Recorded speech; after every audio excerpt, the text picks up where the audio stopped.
안녕하세요. 바이블 안으로 여행입니다. 이번에는 죄와 죄들에 관한 주제를 가지고 살펴보겠습니다. 이 주제는 참으로 중요한 주제입니다. 수많은 크리스천이 단순히 죄로만 알고 있는 이 죄에 대해서 성경은 무엇이라고 말하는지 성경 안에서 말씀을 통해 자세히 살펴보겠습니다. 이 영상과 글을 보고 듣고 읽은 모든 분께 주님의 특별한 은총을 입으셔서 분별과 해방, 그리고 자유를 누리며 주님과 교통 속에서 성화된 삶과 많은 성령의 열매 맺으시길 기도하는 마음으로 이 주제를 여러분과 함께 공유하고 싶습니다. 죄와 죄들의 차이는 단수의 죄와 복수의 죄라는 차이로 구분할 수 있습니다. 단수의 죄는 영어에서 신입니다. 죄가 왕노릇함을 가리키며 죄의 다스리는 능력을 말합니다. 이 죄는 바로 우리의 주인이 되어 죄들을 범하도록 우리를 몰아가는 죄를 가리킵니다. 복수의 죄들은 영어에서 신스입니다. 하나님께서 죄를 용서하신다고 말할 때 사용되는 죄로서 우리의 외면적인 행위의 죄입니다. 죄의 본성에 관하여는 용서로서 해결될 수 없는 것입니다.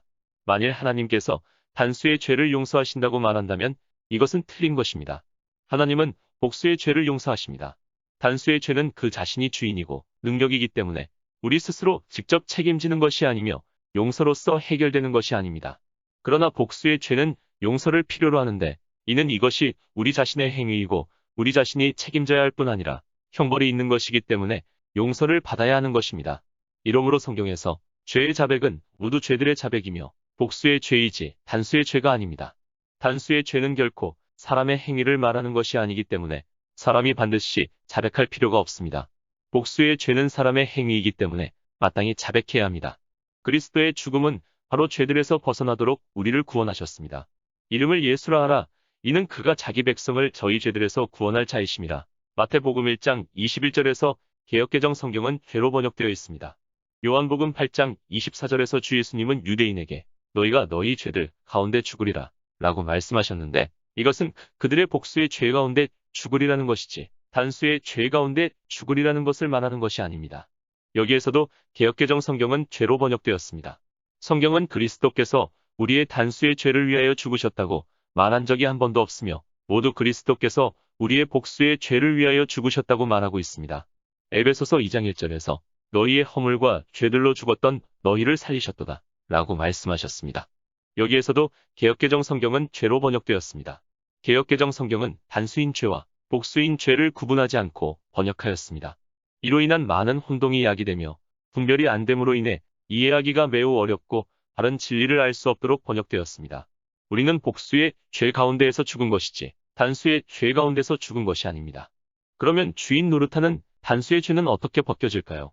로마서 6장 6절의 말씀. 우리가 알거니와 우리 옛사람이 예수와 함께 십자가에 못 박힌 것은 죄의 몸이 멸하여 다시는 우리가 죄에게 종노릇하지 아니하려 함이니 여기에는 세 가지 항목이 있습니다. 첫째는 죄의 몸이요. 둘째는 옛사람이요. 셋째는 죄입니다. 꼭두각시 노릇을 하는 것은 몸입니다. 옛사람을 통하여 죄를 범하라고 사주하는 것은 죄이며 죄가 몸 안에서 일하기 때문에 이 몸은 죄의 몸이라고 부릅니다. 한면으로 죄의 선동을 받고 또 한면으로는 범죄하도록 몸을 사주하는 것은 옛사람입니다. 옛사람은 죄와 몸 사이에 끼어 있습니다. 옛사람은 우리의 인격입니다. 죄가 유혹하면 옛사람이 찬성하고 곧 몸에게 행하게 합니다. 어떤 사람은 주 예수님의 죽음이 우리의 죄의 뿌리를 뽑아냈다고 합니다. 그러나 이것은 사실이 아닙니다. 주 예수님께서 성취하신 것은 바로 우리의 옛사람을 제거하신 것입니다. 죄는 여전히 존재하고 있고 중간에 옛사람은 제거되었습니다. 죄는 여전히 존재하나 우리는 다시는 죄의 노예가 되지 않습니다. 죄가 이제 새 사람을 밀어낼 수 없으며 영원히 새 사람을 사주할 수 없습니다. 왜 죄의 노예가 되지 않습니까? 그것은 몸에게 범죄하라고 직접 사주하던 옛사람이 이미 못 박혀 죽었기 때문입니다. 그러면 몸은 어떠합니까?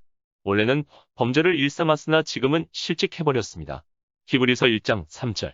죄들을 정결케 하는 일을 하시고 의 말씀에서 결코 죄의 뿌리, 곧 단수의 죄를 깨끗하게 하신 것이 아닙니다. 이는 복수의 죄이며 형벌 방면의 죄를 가리킵니다. 여기 말씀에서도 개역개정 성경은 단수인 죄로 번역되었습니다. 로마서 5장 12절. 한 사람으로 말미암아 죄가 세상에 들어오고의 말씀과 요한복음 1장 29절 말씀. 보라 세상 죄를 제거하는 하나님의 어린 양이로다의 말씀에서 죄는 단수의 죄입니다. 죄가 한 사람을 통하여 들어온 것처럼 또 다른 한 사람이 죄를 처리하십니다. 하나님께서 이미 죄라는 문제를 제거하셨고 세상 안에 있는 죄를 해결하셨습니다. 로마서 8장 3절. 하나님은 하시나니 곧 죄를 인하여 자기 아들을 죄 있는 육신의 모양으로 보내어 육신의 죄를 정하사. 한글 흠정역 KJV 성경은 히브리서 9장 26절에서 그러나 이제 세상 끝에 그분께서 단 한 번 나타나사 자신을 희생제물로 드려 죄를 제거하셨느니라 라고 말씀하셨습니다. 우리는 어떻게 단수의 죄를 처리할까요? 로마서 6장 11절에서 이와 같이 너희도 너희 자신을 죄에 대하여는 죽은 자로 여길지어다라고 말합니다. 복수의 죄의 해결은 그리스도의 죽음으로 말미암았고 단수의 죄의 해결은 그리스도와 함께 죽는 것으로 말미암습니다. 이러한 죽음은 죽었다고 여기는 것입니다. 즉 간주하는 것입니다. 내가 만일 죄에 대하여 자신이 죽었다고 여기면 죄는 비록 주인 노릇하는 능력을 가지고 있으나 우리를 이길 수 없습니다. 그리고 로마서 7장 17절, 20절, 23절에서 성경은 우리에게는 여전히 죄가 있다고 말씀합니다. 그러므로 우리는 다음과 같은 사실을 알 수 있습니다. 단수의 죄는 우리 안에서 주인 노릇을 하고 있는 것이며 복수의 죄는 우리의 외면적인 행위입니다. 단수의 죄는 전체적인 죄의 문제이며 복수의 죄는 낱낱의 죄입니다. 고린도후서 5장 21절에서 하나님이 죄를 알지도 못한 자로 우리를 대신하여 죄를 삼으신 것은 라고 말하고 있습니다. 여기서 말하는 죄는 단수의 죄입니다. 주 예수님께서 우리를 대신하여 죄가 되신 것이지 우리를 위하여 죄들이 되신 것이 아닙니다. 여기에서 사용된 단수의 죄는 무슨 뜻입니까? 이것은 바로 하나님께서 죄가 없고 원래 죄가 무엇인지 알지도 못하셨으며 죄를 한 번도 섬긴 적이 없고 무엇이 죄의 능력인지도 알지 못하셨던 예수님을 우리를 대신하여 죄와 죄의 문제가 되게 하셨고 이로써 하나님께서 그분을 심판하시어 죄를 처리하셨다는 것입니다. 그분이 죄가 되신 것은 하나님께서 우리의 죄의 문제를 처리하시는 것처럼 그분을 다루신다는 것을 말하는 것입니다. 주 예수님을 죄의 문제로 간주하여 처리하셨기 때문에 주 예수님께서 죽으셨을 때 온 세상 사람의 죄의 문제가 모두 해결되었다는 것입니다. 하나님께서 우리의 죄들을 용서하셨을 뿐만이 아니라 주인 노릇하는 죄로부터 벗어나도록 우리를 해방하셨음을 말하고 있습니다. 하나님은 우리의 죄들을 용서하시고 우리에게 형벌을 내리시지 않을 뿐더러 우리가 죄에서 벗어나 범죄하지 말 것을 요구하십니다. 죄들은 보혈을 말하고 죄는 십자가를 말합니다. 죄들은 주 예수님께서 피를 흘리시고 십자가에 못 박히셨음을 말하고 죄는 우리가 주님과 함께 십자가에 못 박혔음을 말합니다. 죄들은 용서를, 죄는 해방됨을 말합니다. 죄들은 의롭다함을, 죄는 하나님께서 의가 되심을 다룹니다. 죄들은 형벌이 해결되었음을, 죄는 죄의 능력이 해결되었음을 말합니다. 우리는 모두 이 두 단계를 통과해야 합니다. 주 예수님은 왜 피를 흘리시고 십자가에 죽어야만 하는 것일까요? 이는 우리의 죄들과 우리 자신을 처리하기 위해서입니다.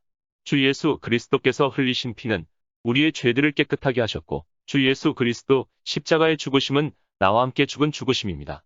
주님 죽으실 때 나도 죽은 것입니다. 곧 주님의 죽으심이 나의 죽음이 된 것입니다. 그러므로 죄는 비록 살아있지만 이미 죽은 사람은 미혹할 수 없는데 그것은 이미 죽은 사람은 죄에서 벗어났기 때문입니다.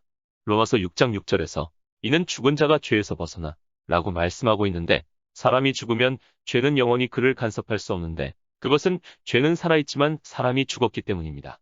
우리의 외적인 죄들은 하나님께서 용서하시나 우리의 내적인 죄는 하나님께서 용서하는 것이 아닙니다. 하나님께서 우리의 옛사람을 못 박아 죽이셨기 때문에 우리 안에 있는 죄는 우리를 잡아당기는 능력이 없습니다. 우리는 우리가 이미 죽는 것을 믿습니다. 이미 죽었다는 것입니다. 로마서 6장 11절에서 이와 같이 너희도 너희 자신을 죄에 대하여는 죽은 자요 그리스도 예수 안에서 하나님께 대하여는 산 자로 여길지어다 라고 말씀하셨는데 이 말씀이 내 마음의 믿음으로 올 때 나는 내 안에 있는 죄의 능력에서 벗어나 해방을 맛보게 될 것입니다. 내면의 죄의 능력을 이기는 것은 벗어나는 것이고 해방되는 것이지 용서받는 것이 아닙니다. 안에 있는 죄는 주인이 이미 바뀌었기 때문에 옛 주인은 다시 우리를 통제할 수 없습니다. 우리의 구원의 첫째 단계는 죄들의 사함이며 두 번째 단계는 죄로부터 해방입니다. 여기까지 죄와 죄들에 대해서 살펴보았는데 이 글을 통해 많은 은혜 입기를 기도합니다. 감사합니다.